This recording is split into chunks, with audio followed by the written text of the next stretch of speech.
When I woke up at 1 a.m. with a dry throat, I found my daughter Charlotte asleep at the dining table, her phone glowing in the darkness. I reached to turn it off. That's when I saw the message on her screen. I froze. The sender's name made my blood run cold. The message itself was worse. Fragments about numbers, about years, about something that needed to stay buried. I couldn't breathe, couldn't think, because after investigating what I'd seen, a secret buried for 45 years was about to be exposed, and it would destroy everything. Drop a comment if you've ever discovered a family secret that made you question your entire life. Because that 1 a.m. moment, just the beginning. What I uncovered in the next few hours made that text message look like nothing. Here's what happened. 1 in the morning, and my throat felt like sandpaper. I lay there in the darkness, trying to ignore the thirst. At 67, you learn to pick your battles with your body. Sometimes you win. Sometimes you just get up and get the damn water. The farmhouse was quiet as I made my way downstairs, one hand on the railing. 4 decades in this place, and I knew every creaking floorboard by heart. I was halfway to the kitchen sink when I saw her. Charlotte slumped at the dining table, her head resting on crossed arms. Her phone lay beside her screen, glowing with that harsh blue light. My first thought was pure father. She'd fallen asleep, pushing herself too hard. I moved toward her quietly, intending to wake her gently. That's when I saw the message. The text thread was still open. Contact name Jason Crawford. Did you move it yet? She'll never know. 45 years. 60-40 like we agreed. I froze, one hand suspended in air. Let me tell you who I am, so you understand what that message meant. My name is Curtis Palmer, 67 years old widower for 8 years owner of Palmer Ridge Farm in Paso Robles, California. 200 acres of almond and olive trees that have been in my family for 3 generations. Charlotte's my daughter, 41. She'd been staying with me for 3 weeks after what she called a temporary business setback. I didn't pry. When she needs a place to land, she's got one. That's how it works. But that message changed things. Jason Crawford was her ex-husband.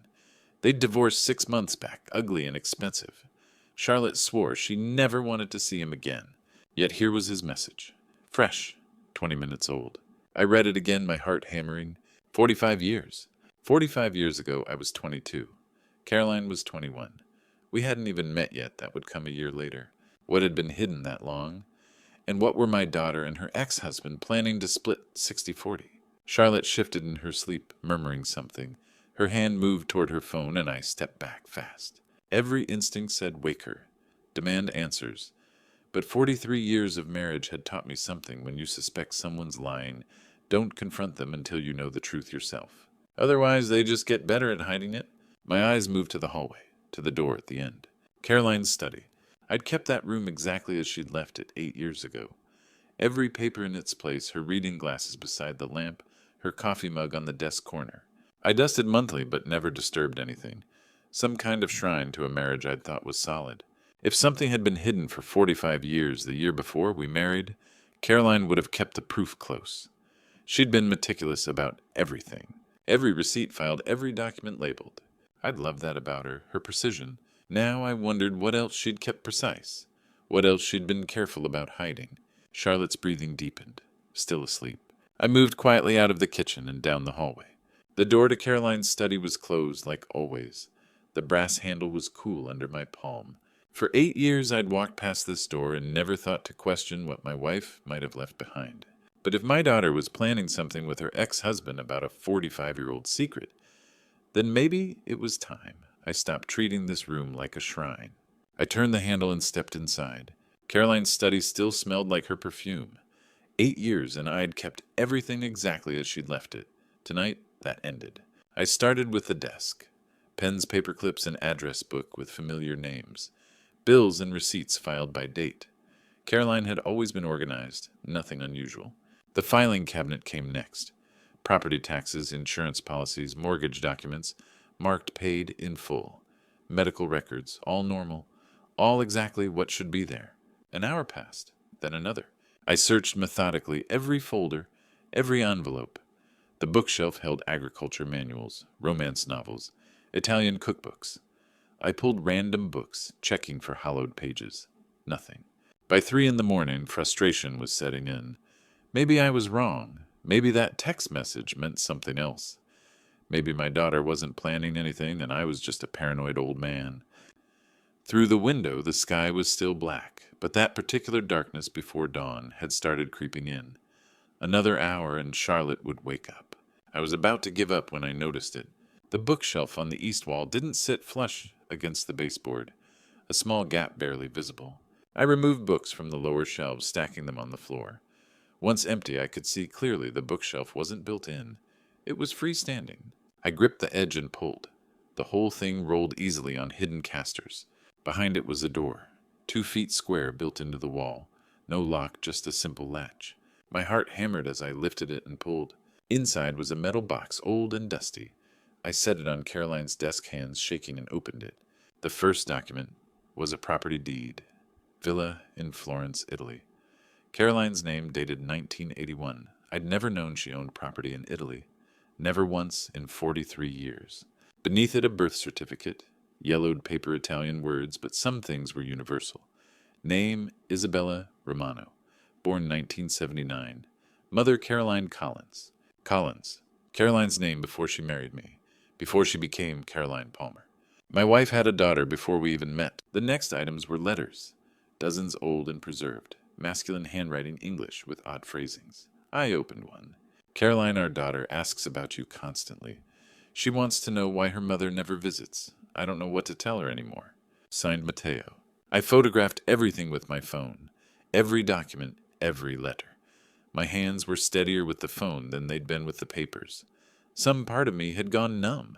When finished, I returned everything to the box exactly as I'd found it. Placed it back. Rolled the bookshelf into position. Restacked the books in order. The sky through the window was gray now. Dawn coming. Then I heard it. Footsteps upstairs. Charlotte's bedroom door creaking open. She was awake. I had 30 seconds to get out of this study to become the confused, harmless father she expected. But inside, everything had changed. I made coffee like every morning, eggs and toast. Played the routine perfectly. Charlotte never suspected I'd been awake all night. She came downstairs at 6:30, refreshed and innocent. "Morning, Dad. How'd you sleep?" "Fine, sweetheart. You like a rock." She poured coffee, adding cream. I don't even remember falling asleep. The lie came so easily. I watched this daughter I'd raised and wondered how long she'd been this good at deception. "Actually, Malcolm's driving up today," she said it casually. "Thought we could have lunch together, family time." Malcolm, my son, 38 years old, lived in Boston, worked in finance, visited maybe twice a year if I was lucky. Now suddenly driving 12 hours to California. "That'll be nice," I said evenly. Her phone sat face down on the table, always hiding something. At 9, Charlotte left for errands. The moment her car disappeared, I opened the photos on my phone. Matteo Romano's letters were the hardest to read. Year after year, begging Caroline to tell their daughter the truth. Isabella asking about her mother. Matteo trying to explain why Caroline never visited, never called, never acknowledged the child she'd left behind in Florence. The timeline was clear. Isabella born 1979 in Italy. Caroline returned alone. 2 years later, she met me. We married 6 months after that. She'd chosen me, or chosen my family's money, the farm, the security. Comfort over honesty. I looked at our wedding photo on the wall, young and happy. Now I couldn't stop wondering, did you ever love me, Caroline? Or was I just convenient? A car engine, 10:30. Malcolm's BMW, rolled up Boston plates gleaming. He'd driven all that way. That's how important this was. Charlotte returned with takeout. She'd planned this carefully, family lunch, casual, comfortable. The perfect setting. We sat at the dining table. Malcolm looked tired but alert. Charlotte pulled folders from her bag. Glossy brochures for Heritage Valley Assisted Living. Legal documents with irrevocable trust and conservatorship in bold. "Dad, we've been talking," Charlotte started, voice warm and concerned. "We think it's time to consider some changes. For your own good." I set down my fork slowly. "What kind of changes?" "You're doing great," Malcolm said. "But 67 running 200 acres alone, that's a lot. I have Walter, seasonal help." "We know," Charlotte said. "But there are legal issues. Financial planning, it's complicated stuff." I played my part, furrowed my brow. "What's a trust again?" Charlotte's smile was patient, condescending. "Just paperwork, Dad. Legal protection. If anything happens, if you can't manage, Malcolm and I step in. Take care of everything." "Take care of what?" Your assets, Malcolm said. The farm, the property. We'd be trustees. You'd be beneficiary, but we'd handle management. Decisions. What decisions? Dad. Charlotte's voice had an edge. This is for your protection. There's a legal claim against the estate. Someone trying to take what's yours. If we don't act fast... What claim? I looked directly at her. Who's trying to take something? Charlotte shot Malcolm a look. He'd said too much. It's complicated, she said quickly. Nothing to worry about. We'll handle it. But we need you to sign these papers. Today. The lawyer says it's urgent. She pushed documents across the table. Trust papers, power of attorney, conservatorship agreements. Yellow arrows pointing to signature lines. I picked up the pen. Charlotte smiled. But I wasn't signing anything. Not until I understood what claim against the estate really meant. Not until I knew exactly what my children were trying to take from me, and who was trying to stop them. I told them I needed groceries. Charlotte offered to come with me. I said no. The look on her face told me she knew I was lying. But she let me go. Maybe she thought I couldn't do much damage in a couple of hours. She was wrong. I drove straight to San Luis Obispo to Stephen Mitchell's law office, our family lawyer, for 20 years. If anyone knew about the claim, it would be him. The receptionist blinked. Mr. Palmer, do you have an appointment? No, I need to see Stephen now. 2 minutes later, he appeared uneasy. Curtis, what's going on? I didn't waste time. Tell me about Isabella Romano's lawsuit. The color drained from his face. How did you... Charlotte said you knew. Charlotte said many things. What's the lawsuit? He pulled a thick file. Filed 2 months ago.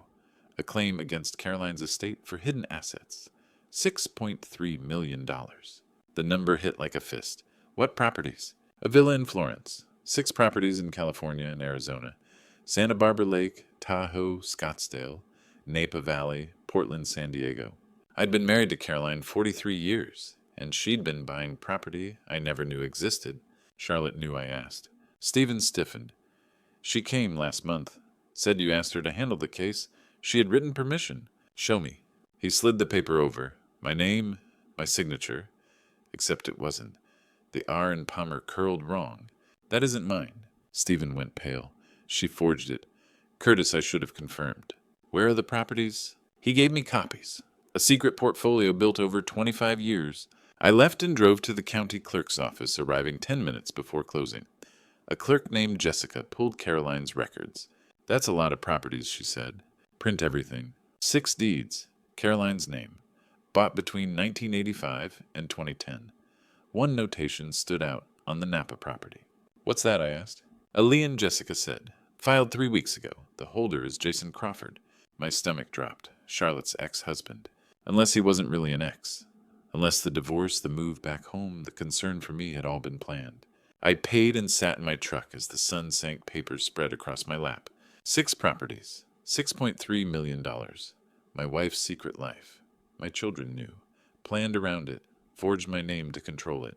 My phone buzzed. Unknown number. Mr. Palmer, this is Isabella Romano. We need to talk. I stared at the name. Caroline's daughter. A woman I'd never known suing me for millions. Was she the enemy? Or the only one who might tell me the truth? I started typing. The courthouse lights flickered behind me. My hands shook, but my mind sharpened. Lies had shaped my marriage, my children, my past. Whatever came next, silence was over. I would answer her message, face the truth, and stop being managed by people who thought I was finished.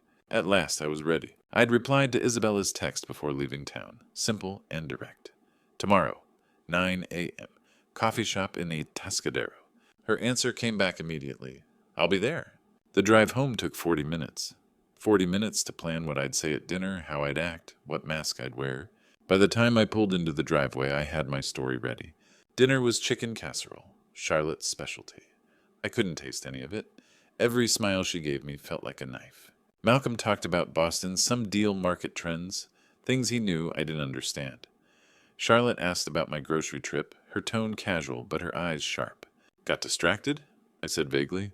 Stopped for coffee, lost track of time, old age. They exchanged a glance. Let them think I was losing it. After dinner, Charlotte brought out the trust papers again, spread them across the table like cards.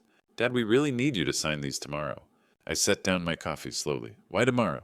Legal deadlines, Malcolm said. The claim against the estate. What claim? I looked confused. I keep forgetting. Charlotte's jaw tightened. We explained this. Just trust us. Let me sleep on it. Dad. Her voice had an edge. Tomorrow. You have to sign tomorrow. I nodded, let my shoulders slump. I'm tired. It's a lot to think about. Her smile was forced. Get some rest. But tomorrow? Okay? Promise? Promise. I lied. I went upstairs at 8:30, made a show of exhaustion. Heard them settle downstairs, voices low but relaxed. At 9, I crept back to the top of the stairs. I pulled out my phone, opened the recording app, and held it toward their voices. If he doesn't sign tomorrow, we go to Plan B. Charlotte's voice clear and cold. You're sure about Dr. Rhodes? Malcolm sounded nervous. He'll say whatever we pay him. Dad's confused, can't manage finances, needs a conservator. And we become the conservators. Exactly. By Friday, we control everything. What about the Romano woman? She's desperate. Her mother's firm is failing. Once we control Dad's assets, we'll deal with her on our terms. My hand shook, but I kept recording. I still think we should have waited. Malcolm started. Waited for him to die, he could live another 20 years. I'm not waiting that long. I ended the recording and slipped back to my bedroom. My daughter. My son. Planning to have me declared incompetent. Planning to steal everything. I sat on the edge of my bed, staring at my phone. The recording was proof. But proof didn't matter if they got me declared incompetent first. At 11, I texted Isabella again. Confirmed. 9 a.m. tomorrow. Her response, I'll be there.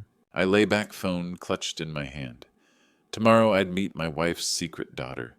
The woman my children had conspired with, then tried to cut out. The woman suing me for millions. The woman who might be the only person who could help me. I had evidence. I had a plan forming. But Charlotte and Malcolm had time and a doctor willing to lie. By Friday, they'd said 3 days. Evidence meant nothing if I couldn't stay free long enough to use it. I left before Charlotte woke up.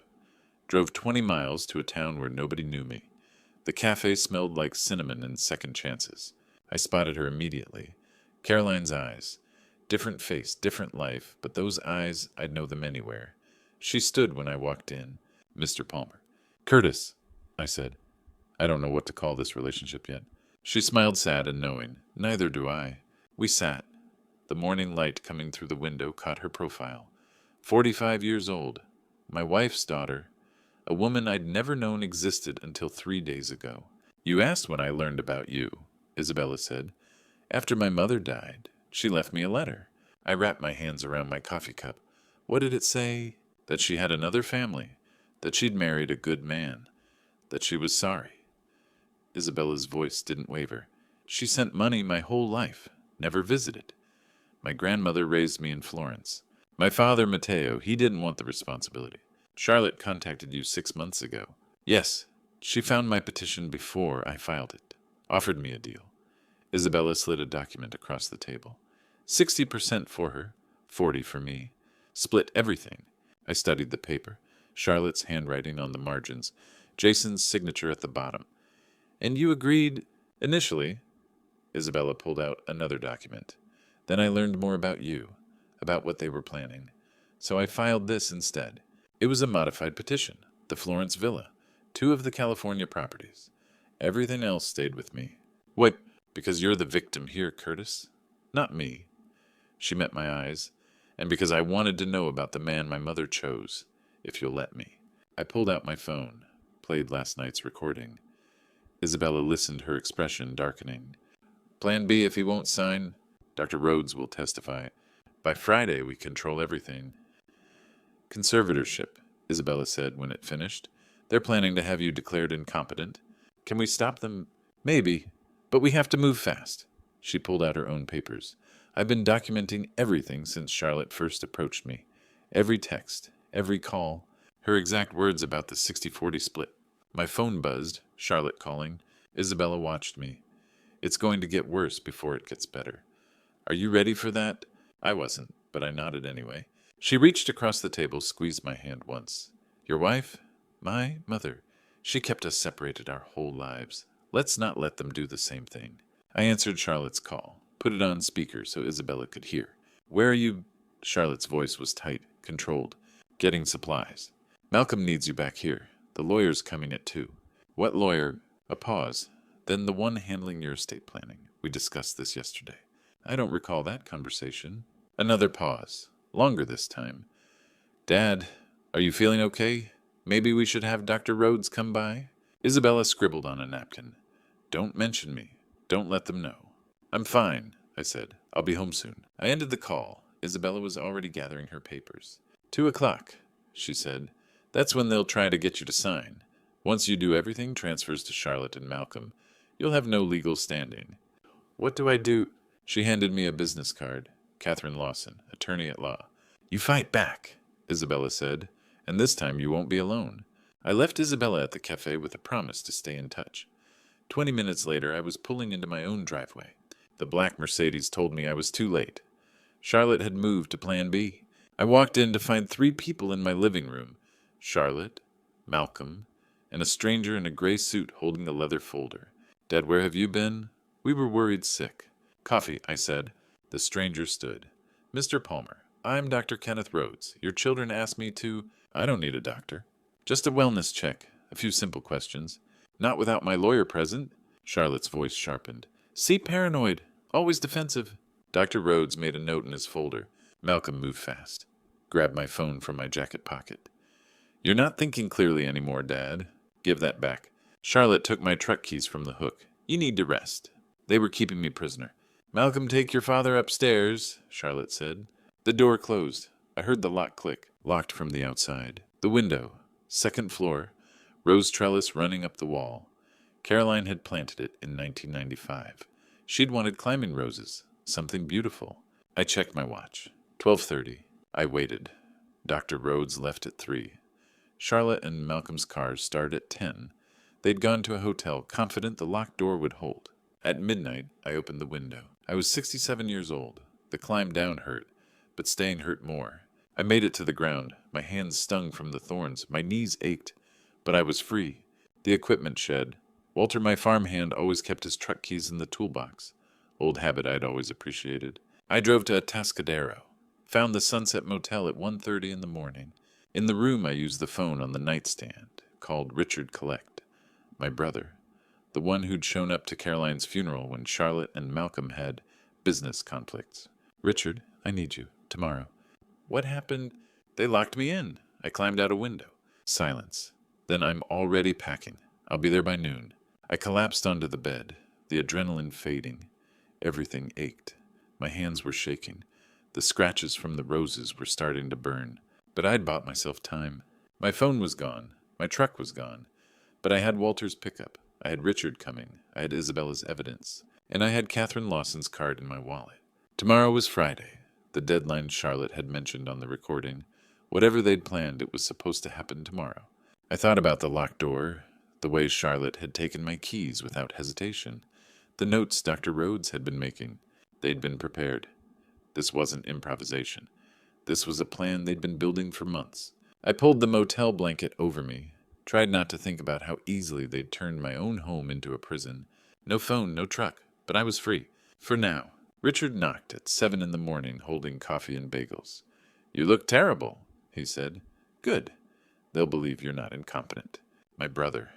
Flew red-eye from Portland. 62 years old and still treating me like I couldn't handle things myself. This time, I was grateful. Isabella arrived at 8 with a woman in a navy suit. Curtis, this is Catherine Lawson, my attorney. Now yours too. Catherine shook my hand. Firm grip, sharp eyes. Mr. Palmer, we have work to do. Dr. Janet Morgan showed up at 8:30. Isabella had arranged it. A psychologist with 30 years of experience evaluating cognitive function. She spent an hour with me, memory tests, reasoning puzzles, current events. By the end, she was smiling. You're completely sound, Mr. Palmer. I'll testify to that. At 10 o'clock, there was another knock. Officer Spencer Barnes, San Luis Obispo Sheriff's Department. Welfare check, he said. Your daughter reported you missing and confused. I'm not missing, I said. I left. She says you're not well. My daughter is lying. Barnes looked around the motel room. Richard, Isabella, 2 lawyers, a psychologist. You seem pretty organized for someone who's supposed to be confused. Catherine handed him the court filing. We have a hearing at 2 this afternoon. Mr. Palmer will be there. Barnes nodded, satisfied, left. Strategy session after that. Catherine laid out what would happen in court. The petition Isabella had filed. The evidence we had. The recording from 2 nights ago. What if they win? I asked. Catherine met my eyes. They won't. We have evidence. We have witnesses. And we have the truth.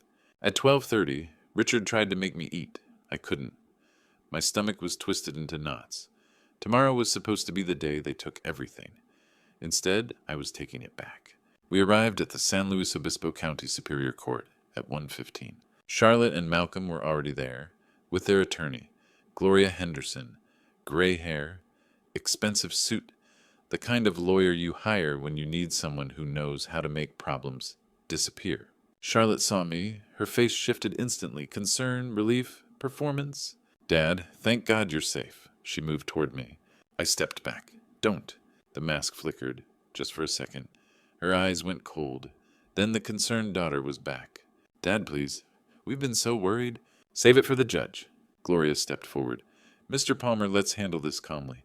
See you inside, I said. Richard's hand was on my shoulder. Steady. Isabella stood on my other side, Catherine in front, Dr. Morgan behind. I wasn't alone anymore. At 1:45, we entered the courtroom. It was smaller than I'd expected. Wood paneling, rows of benches, the seal of California on the wall behind the judge's bench. Charlotte and Malcolm sat on the left side with Gloria. We took the right. The division felt biblical. The bailiff stood. All rise. The Honorable Judge Helen Martinez presiding. Everyone stood. Judge Martinez walked in, late 50s, reading glasses on a chain. She looked like someone who'd spent 30 years listening to people explain why rules shouldn't apply to them. She sat. We sat. She opened the file in front of her, looked at Charlotte's side, looked at ours. Her expression gave away nothing. This is a petition regarding the estate of Caroline Collins Palmer, she said, and a motion for emergency conservatorship. Let's begin. Judge Martinez looked like she'd heard every lie in the world. I just hoped she'd recognize the truth when she heard it. The judge's first words were, "This is a highly unusual consolidation of cases. Proceed carefully." Catherine stood. "Your Honor, this is elder abuse. Curtis Palmer was locked in his bedroom, had his phone and vehicle keys confiscated by his own children." Gloria Henderson rose. "Concerned children protecting the confused father. 8 years since his wife died," Catherine said. "He's managed a 200-acre farm successfully ever since." I testified. Told them about the locked door, the confiscated keys, Thursday's imprisonment. Catherine played the recording, Charlotte's voice. "By Friday, we control everything." Silence. Gloria tried. "Mr. Palmer has been under stress. For 8 years," I said. "I've run my farm, paid my taxes. The only stress came from discovering this conspiracy." Stephen Mitchell testified about Charlotte's forged signature on the authorization. Dr. Janet Morgan. "Mr. Palmer scored in the superior range on every cognitive test. No evidence of diminished capacity." Richard, "My brother's sharp. What his children did was calculated elder abuse." Isabella stood. "I'm only asking for what my mother promised. 3 properties. Mr. Palmer keeps everything else the farm. The other properties his independence. It's his children who want it all." Catherine held up a document. Exhibit F, an agreement signed by Charlotte Palmer 6 months ago. She read 60% to Charlotte Palmer, 40% to Isabella Romano. Malcolm's head snapped up. He stood. 60%. You told me 50-50. "Sit down, Malcolm," Charlotte hissed.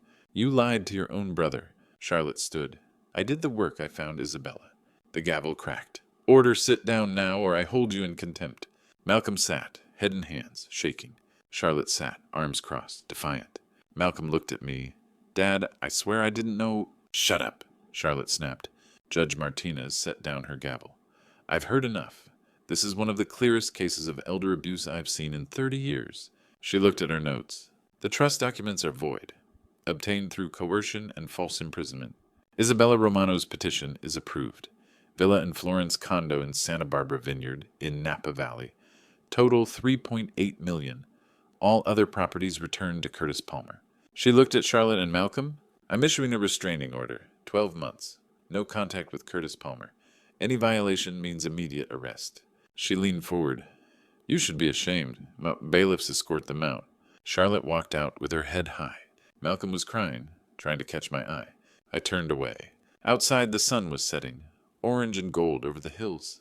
Isabella stood beside me on the courthouse steps. "I know a good lawyer for the property transfers," she said. Then quieter, "And I know a good cafe, if you'd like to talk." I looked at her. my wife's daughter, my unexpected ally. I'd like that. Richard joined us, hand on my shoulder. Let's get you home. Not yet, I said. I need a few days away from that place. Isabella nodded. I know a hotel in Paso Robles. Good restaurant, quiet. We walked down the courthouse steps together. 3 people who'd been strangers a week ago. Behind us, Malcolm called my name. I didn't turn around. Some bridges once burned can't be rebuilt. 3 months can change everything. Or maybe it just reveals who you really were under all the compromise. I own 120 acres now, near Santa Barbara. Smaller house, ocean view. The kind of place Caroline never would have chosen. That land was Caroline's dream. This one is mine. Morning coffee on the porch. Young olive trees I planted last month, still finding their roots, like me. I sold Palmer Ridge for $4.2 million, bought this place for $1.8, put the rest away. Simple math, simple life. Every Saturday, Isabella comes at 10. We cook together. She teaches me Italian recipes from her nonna. We talk, her childhood in Florence, my early years with Caroline. The stories don't hurt anymore. She lied, I told Isabella last week, but she also loved. Both can be true. Charlotte is fighting with Jason over assets now. The irony isn't lost on me. Malcolm sent a letter. I sent it back unopened. I don't hate them, but I can't have them in my life anymore. Richard visits once a month. We sit on the porch, watch the olive trees grow. That's enough. I planted a small vineyard last month, 6 rows. Isabella helped, said it reminded her of Tuscany. The sun is setting, orange and gold over the Pacific. I'm holding wine from my first harvest. 12 bottles total, but they're mine. At 67, starting over sounds like an ending. But it's not. It's choosing. I spent 43 years as Caroline's husband. 42 years as Charlotte and Malcolm's father. Now I'm just Curtis, olive farmer, survivor. Family isn't always blood. Sometimes it's choice. Isabella's car appears. Right on time. She's bringing someone today. A friend from Florence. I stand, wave. The olive trees are still small. The vineyard won't produce for 2 more years. But the ocean is right there. 20 yards from my porch. Constant. Reliable. Honest. Isabella parks. Gets out. Curtis, this is Marco, from Florence. I shake his hand. Welcome. Dinner's almost ready. We walk toward the house. 3 people. A meal. A sunset. Simple things. The best things. Some people would call this an epilogue. The end of something. I call it Tuesday, and Saturday, and every day after. Just life. Chosen, earned, mine. You know what I learned at 67. Sometimes God puts people in your life to test you. Sometimes he puts them there to teach you. And sometimes, like with Charlotte and Malcolm, he puts them there to show you who you really are when everything falls apart. I spent 43 years building a life on compromise, on keeping the peace, on pretending I didn't see the cracks. God gave me signs, Caroline's secrets, the locked doors, the forged signatures. I ignored everyone until I had no choice left. Don't be like me. Don't wait until you're locked in your own bedroom to realize something's wrong. Don't wait until your children are dividing your assets before you're gone. Trust your gut. Protect yourself. Ask the hard questions before it's too late. But here's the thing God also gave me Isabella, and Richard, and a second chance at 70. He didn't leave me alone in that courtroom. He never leaves us alone even when our own blood turns against us. These grandpa stories aren't just entertainment. They're warnings. They're lessons bought with pain and paid for with lawyers and escape routes through rose trellises. Real grandpa stories from real life. So I'm asking you, have you seen the signs? Are you ignoring what God's trying to tell you? Share your story in the comments. Subscribe so you don't miss more grandpa stories that might just save your life one day. And if this resonated with you, share it with someone who needs to hear it. Because family isn't always blood. Sometimes it's choice. And sometimes by God's grace, it's both.